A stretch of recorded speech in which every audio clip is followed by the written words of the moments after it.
Good morning, everybody. Welcome to the Moving Markets Podcast.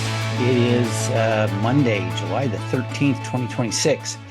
There's the opening bell of trading. The stock market is officially open and moving for the day. Futures on the NASDAQ, futures on everything, we're pointing down a little bit. Let's get our screen changed and kind of get over and take a peek at that. In terms of our open trades, that downward movement, some good, some bad. Um, Bear with me.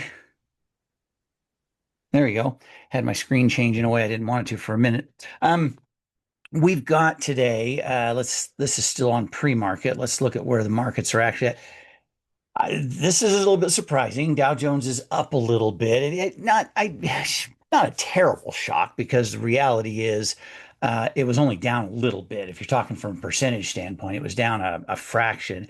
The S&P down about 1/3%. The NASDAQ down, I'm going to say only about 2/3%. And it's early. The NASDAQ could really get moving farther and farther to the downside. You never know. But it's not down nearly as far as it was pre-market. So we'll see what ends up going on with that. Pre-market, the NASDAQ was down over 300 points and the Dow Jones was negative. So, you can just at a glance here, you can see that this is the opposite of what pre-market was showing, and this is not nearly as bad. But we're in the first minute and a half of trading, so anything could happen. AMD is taking a hit today, along with Micron, the chip manufacturers, NVIDIA. They're all down. Micron taking the biggest hit of those three that I just mentioned. Oil prices are up because of renewed bombing in Iran over the weekend.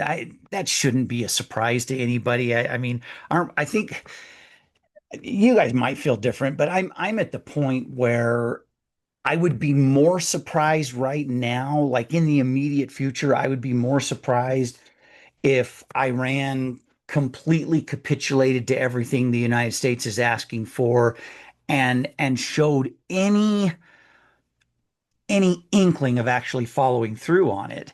And that to me would be the more surprising thing if that were to happen. So I'm not holding my breath for that. I'm less surprised at what did actually happen, and that is that we picked up the bombing this weekend, and that's got oil prices up.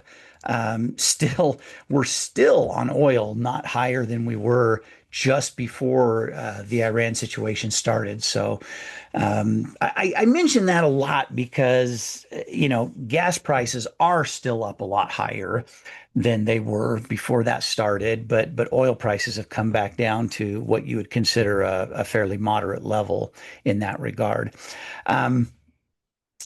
The all eyes are going to be on bank earnings tomorrow morning as far as the markets go. Today, I don't know what to tell you. I don't know what to expect the rest of the day today. This is one of those days where I would not be, because of what I was saying just a minute ago about the Iran situation, I would not be shocked even a little teeny tiny bit if before the day was over, people have just almost completely blown off what's going on in Iran, and are focusing more on these upcoming earnings. Um, I'm not bold enough to predict that will happen, but I wouldn't be in any way shocked if that were to happen.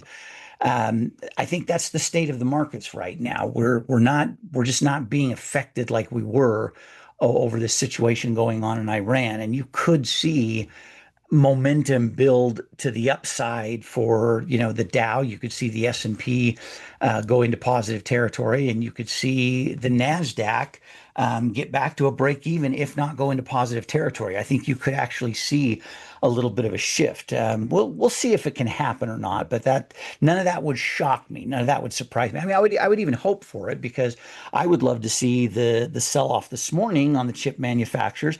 I would love to see it reverse and go the other direction and see us get out of that. As far as our open trades right now, I'm just going to go through a list really quickly of what I've got open on my screen as far as our spread trades go. There's gonna be a lot of activity with the collar trades this week because we've got a lot of long puts expiring at the end of the week. But the majority of that activity will probably come today and this afternoon. But here's in alphabetical order, here's what we've got. AMD down about 4%, but still trading $35 higher than where we would need it to be for us to be guaranteed, absolutely 100% guaranteed profit on our trade at the end of this week. We have our AMD in the money bull call. We rolled it out a couple of times. We're now in the, this coming Friday, the 17th expiration. We've got the 495 long calls, the 500 short calls. All AMD needs to do throughout this week is stay above 500, and it's shown some resilience even on a couple of these big pullbacks, even a couple of times when these chip makers have had big, strong pullbacks. They've showed some resilience, and I don't think it's a stretch at all to think that they are going to stay at or above $500 throughout this week. I would tell you on AMD, take the first chance you get to jump out of this trade with profit. You might have a profitable trade right now. Mine is a little bit in the negative, but not a lot. And I see the mid price on a handful of occasions jumping into positive territory. So I've got limit orders set to get out about 10% in the green on that one. And that would be my recommendation is be smart and take the profit when it comes. So AMD is the first box I wanted to check this morning. Google, we rolled Google out, and most of us rolled it out twice. We first rolled it out to a Wednesday expiration, then we rolled it out to a Friday expiration. Google's down another $1.60 today. This is the one that is a little more puzzling to me than other stuff we've got going on. And the reason I say that it's a little more puzzling to me is because you've got some of the other tech stocks, the non-chip manufacturers, are doing the reverse of this and moving back to the upside. But Google is struggling, and it's holding this line. It dipped and went negative on the technical indicators, but not by very much. I think it wouldn't take very much to reverse Google and have it going back up really quickly. It's only got to go up a few dollars a share to be, right there where we would need it to be guaranteed some profit in this trade.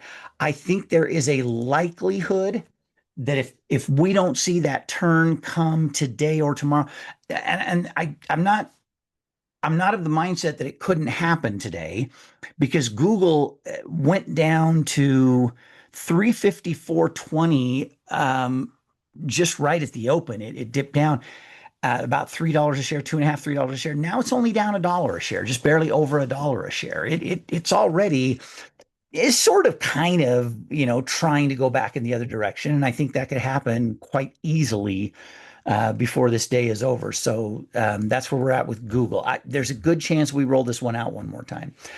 We opened a brand new trade on JP Morgan on Friday, and JP Morgan reports tomorrow morning. This is a non-directional trade. I don't care if after they report tomorrow they go up or down. I just am hopeful for some big movement. They're in a little bit, it's a little bit of a volatile range, but they're kind of stuck in this range right here for the last what is that, 2.5, maybe 3 weeks. I think there's a really good chance that when they report tomorrow morning, they open, they're either going to have a really big move up or a really big move down. And we're going to take the first opportunity we have to jump out of that trade with some profit and look for the off ramp on that one very, very quickly. So I'm excited about that trade. Glad we got into that trade. That sat as an open order for a good portion, for a couple of hours after I put it on before it finally filled. And I'm glad it did. Lockheed Martin, they started the day up a few dollars a share. They're down a little bit right now. Lockheed Martin, we rolled out for a really, really small debit. We want this one to finish the week at or above 520. I was really optimistic when the market opened this morning and they were up a little bit. They're only down 48 cents right now, and they're $2.78. They're at 522 and some change, almost 523. They're only a couple dollars in the money. At the open of the day, it looked like they were going to be, $6, $7 in the money, and I would much rather have that $6, $7 in the money. But I will tell you this with Lockheed Martin, they moved up enough on Friday before the close of the market. And had we known they were going to have that move up on Friday, we wouldn't have rolled the trade out. We would have gotten out with a full profit, more than even what our target profit was, is how we could have gotten out of that one. Unfortunately, we rolled it out, and now we just needed to hold steady and get a little higher before the week is over. So I think we'll be in good shape on Lockheed Martin. Micron, Micron. I this one's killing me. It really is. I think some of this move down, I think, was probably justified. Some of it, I think, is some fear. It's a combination of things. It's fear. It's profit taking. It's people repositioning and thinking that they're overvalued. They might have been 3 weeks ago when they were up there, close to $1,300 a share. They've been beat up pretty severely since then. I still think this sell-off is somewhat exaggerated. The good news on Micron is we're rolled out to the expiration of the 20th, and being out on the 20th makes me feel pretty confident that they could get a bounce and come back up here to the $1,000 range again and do so pretty easily. I hate that they're down 7.5% again today. When they're the days that they're moving, man alive, they just this is a company that um, there's no such thing as small movement with Micron. At least it doesn't feel that way. A lot of stocks, even high valued stocks like this, high price stocks like this, a big day of movement, and I mean a big day of movement for them is when they're moving, 3 to 5% in a single day. Micron seems completely unsatisfied with doing that. When they want to move 10 to 12% in a day. And it seems like they want to do that, whether it's to the upside or the downside. It just feels sometimes like Micron is never going to be satisfied with a 1 or a 2 or a 3% move in one direction or the other. It's got to be 8, 9, 10, 12% one direction or the other. I mentioned this the other day when we were talking about Micron. In literally, I don't it was something like I think it was this day when they were down here, or this day when they were down here by 900. And I mentioned that they had lost almost 30% of their value as a company. Think about that, almost 30% in like 6 or 7 trading days. It was just, it was uncanny. And today they're down 7.5%, sitting down around 905. It would be nothing. It would be absolutely nothing within 1 or 2 days of trading, 3 days of trading. They could so easily be back above 1,000. It would make your head swim. And I, of course, hope that happens. If Micron isn't turning the corner, I really don't want to roll this trade out again. I would like to see. I'm so hopeful that it rebounds. If we don't see Micron make that big move back towards the $1,000 mark by Wednesday morning when we're doing this live presentation, I'm going to turn it into a bear call, and I'm going to give up on it getting to 1,000 before the expiration of the options. We'll trim our loss on that and just basically have to live with a loss. So that's the plan on Micron. Nvidia down a little bit today, but boy, they had a couple of good days, and I feel like they're back on the rebound right now. They've crossed back over technically to the upside. I think we're going to be great on our Nvidia trade. I think we have 2 trades on them, an in the money bull call that we rolled out a couple of times, and a longer term calendar spread. I think we're going to be in great shape on this one. They're off today, but where some of these other chip manufacturers like I was just talking about Micron, they're down 7%. AMD's down 5%. NVIDIA is only down 1.5%. I think they'll be back over 210, and I think we'll be looking at good things on NVIDIA really, really quickly. By the way, LMT is back, Lockheed Martin back into positive territory. So that, and then we've got our SPY trade, which is a spread trade that's on for a little bit longer term. Not worried about SPY. They're going to be fine. You might have some continued flat, volatile move like we've had going, that's probably a month and a half worth of trading right there. Um, we might have that continue for another couple of weeks. Um, but it'll snap out of it and it'll go back to the bullish side and we'll be in really good shape on that trade. So no worries there. Micron's up $10 a share almost from where it was when I was talking about it just a minute ago. So we'll cross our fingers and hope that that continues. But there's a lot going on. I'm working on opening some new trades today.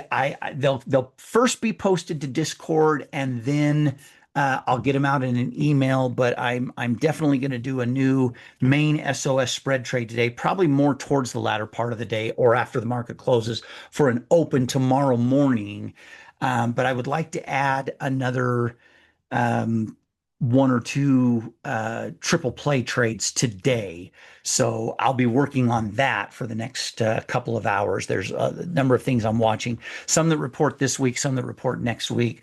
But we'll look for that. And by the way, Google has actually gone positive now. I just noticed Google has actually turned to the upside, and we're barely $2.50 away from where we need to be on Google to see that be a guaranteed profit. So now they just went negative by a few pennies, but better than where they started and opened the day. So watching that one closely. All right, I'm going to let you go right there. That's going to wrap it up for today.